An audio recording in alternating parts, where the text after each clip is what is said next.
요 11번, 12번 문제부터 좀 볼 건데요. 여러분들 이제 문법을 이번 학기에 뭐 또는 올해에 문법을 볼 수 있는 기회는 거의 없어요, 사실. 근데 2학년 때 공부를 좀 많이 해두지 않으면 여러분들 3학년 때 가서 뭐 열심히 하겠다라고 한다면 그게 성적이 향상되는데 진짜 좀 한계가 있는 것 같아요. 매년 보지만 저 3학년 되면 열심히 할게요. 언제부터 열심히 할 건데.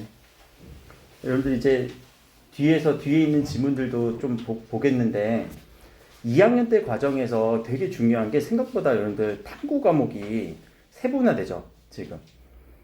혹시 뭐 윤사 하시는 분? 그래? 맞네. 생윤 하시는 분? 생윤?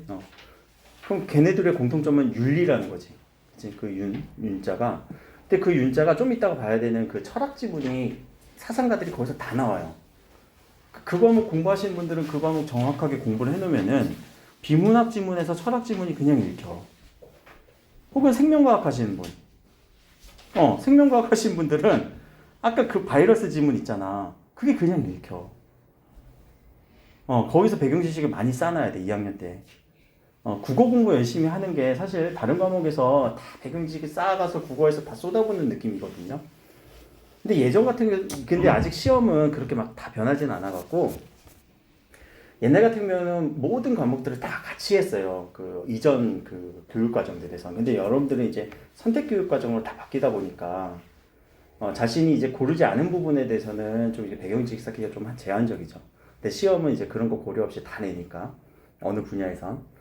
그래서 2학년 과목에서 적어도 내가 선택한 과목은 열심히 공부하신 다음에, 그 다음에 이제 국어에서는 선택 과목이 3학년 때 여러분들 보통 나뉠 텐데, 언어와 매체와 화법과 작문으로.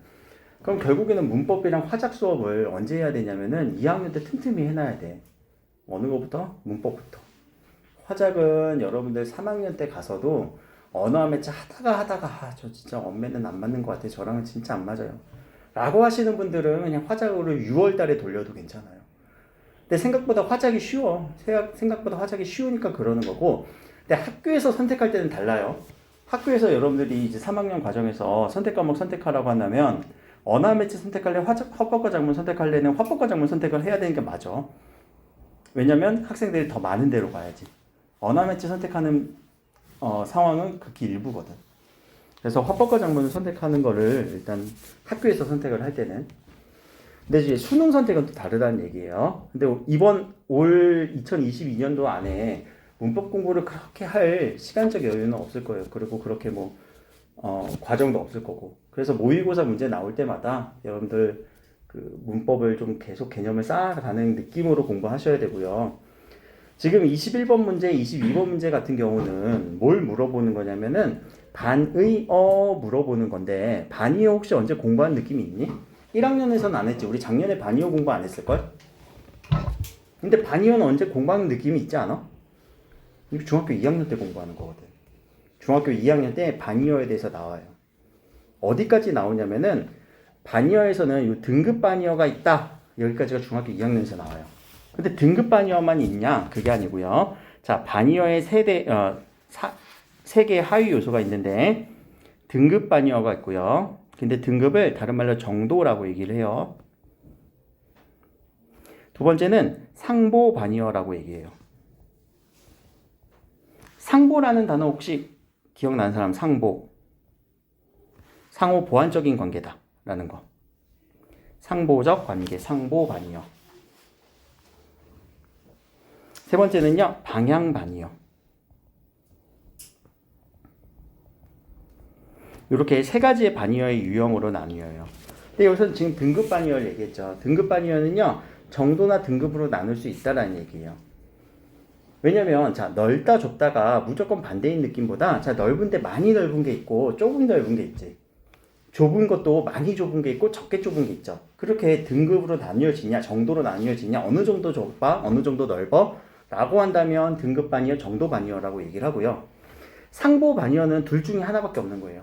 자, 남자 아니면 남자의 반대. 중간에 이상한 성 얘기하지 말고 여자밖에 없지. 남자 아니면 여자, 여자 아니면 남자. 죽다 아니면 죽다 살아났어 이런 거 말고 죽다 아니면 살다. 딱 둘 중에 하나밖에 선택은 못하지. 그럴 때는 상보 반의어예요. 상보라는 건요, 어떤 대상을 구성을 하는데 딱 두 개밖에 없어요. 상보적이라는 거는 상호 보완적이다라는 얘기고요. 방향 반의어는 위, 아래, 왼쪽, 오른쪽 이런 느낌으로 서로 방향성이 반대가 되는 거예요. 자, 근데 지금 여기서는 이제 정도 반의어에 대한 얘기겠네. 이 정도 반의어의 특징, 자, 단계적인 차이가 있습니다. 그래서 정도보사 수식이 됩니다. 아주 뭐 더 이런 식으로 나눠줄 수 있다라는 거고요. 두 번째 특징은요.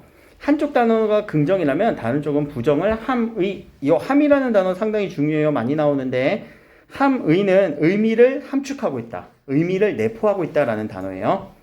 그럼 부정을 함의한다. 그런 의미가 내포되어 있다. 함의라는 거는 문학에서 근데 많이 나오겠죠. 비유, 함축, 그쵸? 자, 그것의 역은 성립하지 않습니다. 예를 들어서 마당이 넓다는 마당이 좁지 않다는 의미를 포함하는데 그렇다고 해서 반드시 넓다는 것은 아닙니다. 라고 이렇게 특징 정리하고 있고요. 세 번째 등급 반의어는 동시에 부정할 수 있대 없대? 있대. 넓지도 않고 좁지도 않아. 라고. 왜냐면 중간이 있으니까. 동시 부정 가능해요. 근데 상보 반의어는 안 되지. 남자도 아니고 여자도 아니야. 이상한 거지. 그러면. 자, 네 번째는요. 일부 중 하나가 더 일반적인 경향을 쓰인 경우가 있습니다. 마당이 얼마나 넓냐라고 물어보는 게 일반적인 경향이지. 근데 우리는 얼마나 좁니라는 것은 어색하다. 그리고 넓다, 좁다에 비해서 전제나 가정이 없는 의미를 나타내는 것도 말해줍니다. 넓다가 전제나 가정이 없는 의미다 라고 이렇게 표현을 해주고 있고, 그래서 더 활발하게 쓰이는 비대칭성이 있다 라고 하는 요 특징들. 자, 그러면 평소에 우리가 공부할 때는 요 내용에 대해서는요 사실 공부 잘 못해요. 이런 특징들에 대해서 지문형 우리 문법 문제가 나오면 이 지문에서 우리가 캐치를 해갖고 그걸 문제에 적용해 주는 거고, 평소에 공부할 때는 이 정도 공부야. 아, 등급 반의어가 있구나, 정도 반의어가 있구나. 근데 그렇게 공부를 하다가 이런 문제를 이제 한 문제 풀고 나면은 아, 등급 반의어, 정도 반의어는 이런 특징이 있구나 라고 딱 인식을 하게 되고 개념으로 형성하는 그런 식으로 문법 공부를 하셔야 돼요. 이해되셨죠? 그러니까 체계 공부를 먼저 하시고 그 다음에 특징 정리하시는 거예요. 문제를 풀면서. 자, 그럼 11번 문제를 한번 해봅시다. 11문제에서는 앞에 있는 내용을 그대로 반영을 하는 겁니다. 그랬을 때 답은 4번인데 여기는 바로바로 정리하면서 넘어갈게요. 4번인데 영수의 집은 학교에서 가깝다 해서 가깝다를 부정하면 어떻게 되니? 가깝지 않다. 자, 가깝지 않다를 그럼 우리는 멀다랑 동일하게 보니? 아니지. 가깝지 않은 거랑 먼 거랑 다른 거지. 가깝지 않은 거랑 가깝지도 않은데 멀지도 않아. 중간이 있어 없어? 있지. 그래서 답은 4번이에요. 적절하지 않은 거. 가깝지 않다가 멀다를 의미하는 거는 아니니까. 자, 12번 문제는 그 마지막 단락이에요. 우리 일반적으로 더 활발하게 사용하는 얘기를 하라는 거고, 자, 잘 갔다가 왔어. 왔어랑 갔어랑은 비슷하게 사용되는 거고, 나 거기 갔어. 갔다 왔어. 우리 갔어 왔어는 비슷하게 사용하는 내용인데, 문학관이 우리 크다라고, 거기 문학관이 크니? 라고 물어보지. 근데 문학관이 좁아? 라고 물어보지는 않을 거예요. 그래서 여기는 좁다라고 하는 일반적인 쓰임이 아니니까 X 쳐주셔서 일단 C는 동그라미. C는 동그라미. 그치? 황순한 문학관보단 작아. 이때의 작아는 비교 대상을 통해서 걔는 크다 작다를 설명하는 거 일반적으로 크다 작다가 일반적으로 쓰일 거예요. 근데 입장할 때 줄을 섰는데 줄이 길었어? 라고 물어보는 게 일반적이지 줄이 짧았어? 라고 물어보지는 않을 거란 말이에요. 그러니까 2까지 포함한다면 답은 2번이 되겠네요.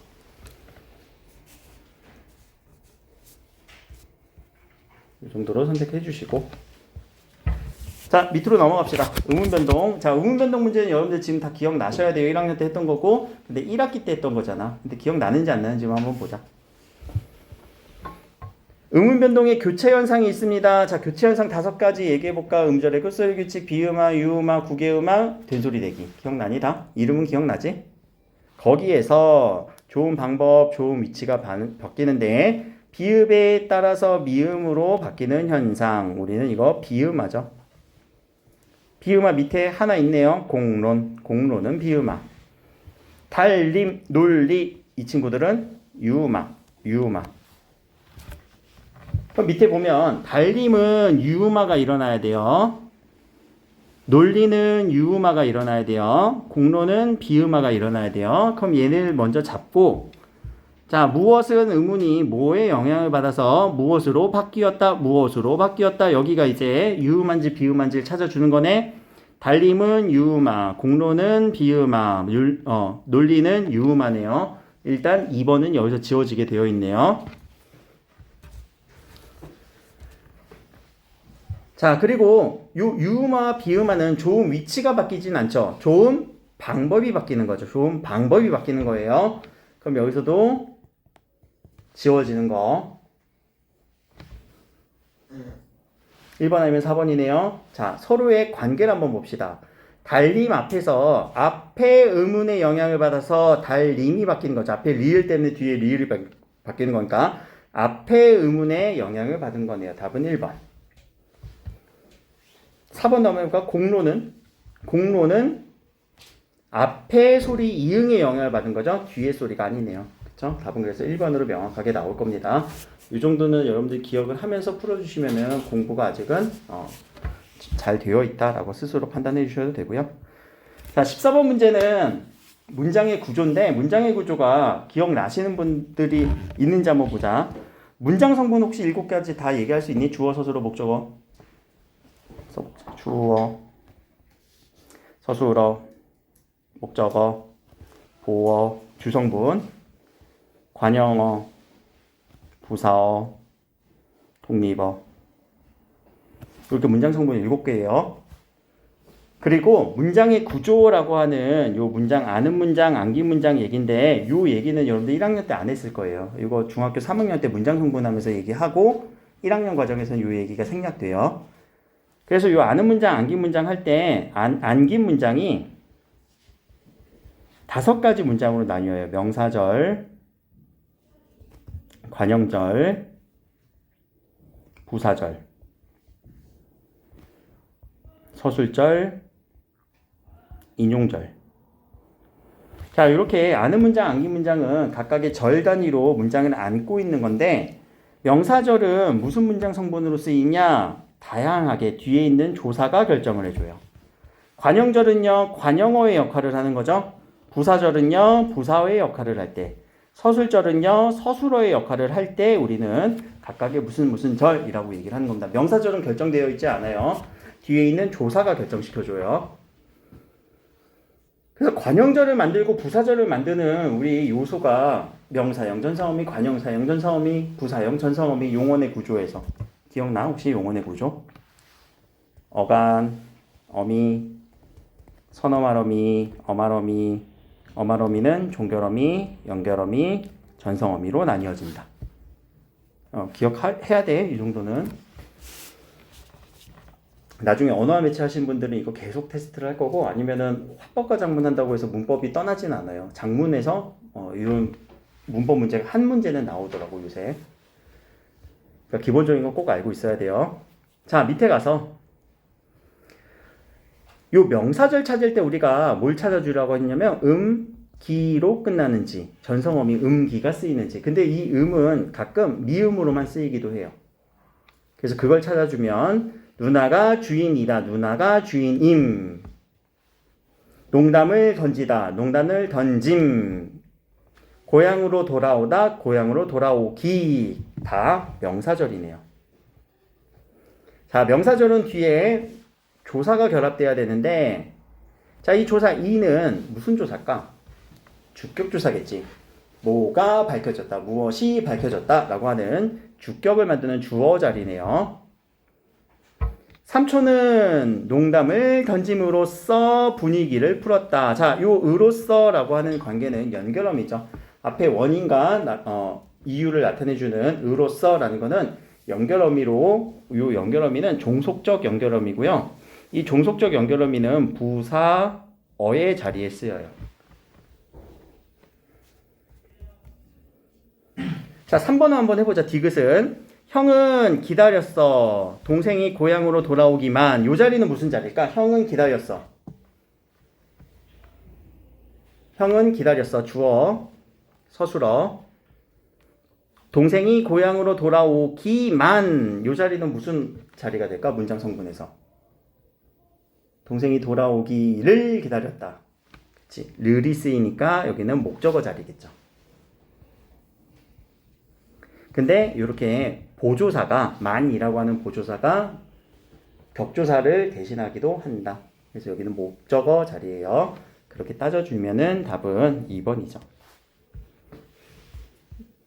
기억에서 암기 문장은 목적어 여기는 틀렸고 디귿에서 암기 문장은 주어 역할 틀렸고 그쵸?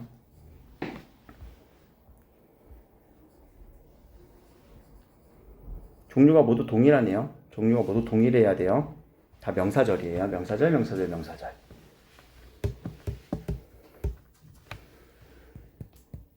이렇게 해서 우리 문장 구조까지도 확실하게 풀어줄 수 있어야 되는데 일단 요거는 이렇게 보면서 풀면서 연습하세요. 풀면서 계속적으로.